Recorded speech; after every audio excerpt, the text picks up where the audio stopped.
Hi எல்லாருக்கும் வணக்கம். Good morning.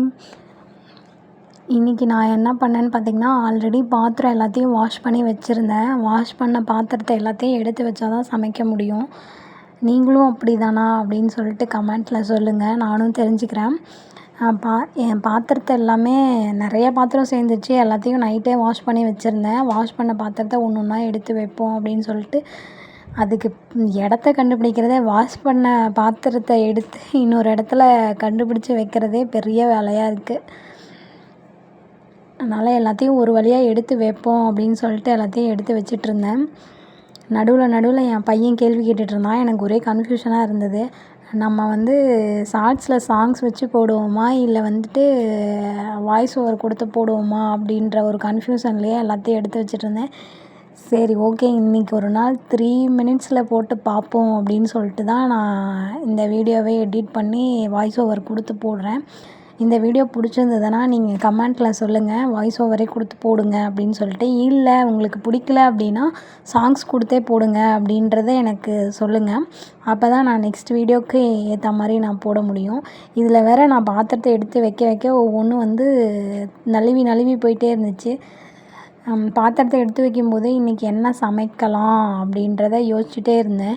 சரி, இதெல்லாம் லேட் ஆகிடுச்சு. எல்லாத்தையும் எடுத்து வச்சுட்டு இன்னும் கொஞ்சம் வேலை இருந்தது. அந்த வேலையெல்லாம் முடிச்சுட்டு தான் எடுத்து வச்சேன். என்ன சமைக்கிறது அப்படின்றது தெரியல. ஆக்சுவலாக நானும் ஒர்க் பண்ணிட்டு தான் இருக்கேன்.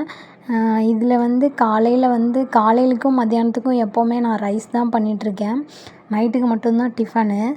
இப்போது என்ன பண்ணுறது அப்படின்னு தெரில. பையன் எக் ரைஸ் வேணும் மம்மி அப்படின்னு சொல்லி கேட்டிருந்தான். சரி, எக் ரைஸ் செய்வோன்னு சொல்லிட்டு ஒரே ஒரு ஆனியன் மட்டும் எடுத்துக்கிட்டேங்க. ஒரு தக்காளி, 2 பச்சை மிளகாய், கொஞ்சம் கருவேப்பிலை, அவ்வளோ மட்டும்தான். ஃபஸ்ட்டு எண்ணெய் ஊற்றி கடுகு போட்டுக்கிட்டேன். அதுக்கப்புறம் பார்த்திங்கன்னா வெங்காயத்தை போட்டுக்கிட்டேன். வெங்காயத்தை போட்டோன்னே நல்லா ஃப்ரை ஆனோடனே தக்காளி போட்டுக்கிட்டேன். தக்காளி போட்டு பச்சை மிளகாய், கருவேப்பிலை எல்லாத்தையும் போட்டதுக்கப்புறம் ஒரு 6 எக்கு எடுத்தேன். 6 எக்கையும் நல்லா உடச்சி ஊற்றி வடை சட்டிலையும் போட்டு நல்லா கிளறிட்டேன். கிளறினதுக்கப்புறம் பார்த்திங்கன்னா மஞ்சத்தூள் ஆட் பண்ணேன். மஞ்சத்தூளுக்கு அப்புறம் ஒரு 2 ஸ்பூன் மிளகாத்தூள் ஆட் பண்ணேன். மிளகாத்தூளுக்கு அப்புறம் பார்த்திங்கன்னா கொஞ்சம் சால்ட் ஆட் பண்ணேன். சால்ட் ஆட் பண்ணி எல்லாத்தையும் நல்லா டீப் மிக்ஸ் பண்ணிட்டேன். பக்கத்துலேயே நான் ரைஸ் வச்சுருந்தேன். 1 டம்ளர் ரைஸ் மட்டும்தான் வச்சுருந்தேன்.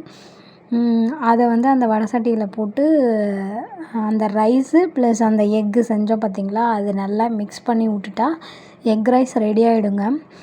இந்த வீடியோ பிடிச்சதுன்னா லைக் அண்ட் ஷேர் பண்ணிவிட்டு மறக்காமல் சப்ஸ்கிரைப் பண்ணுங்கள். பாய்.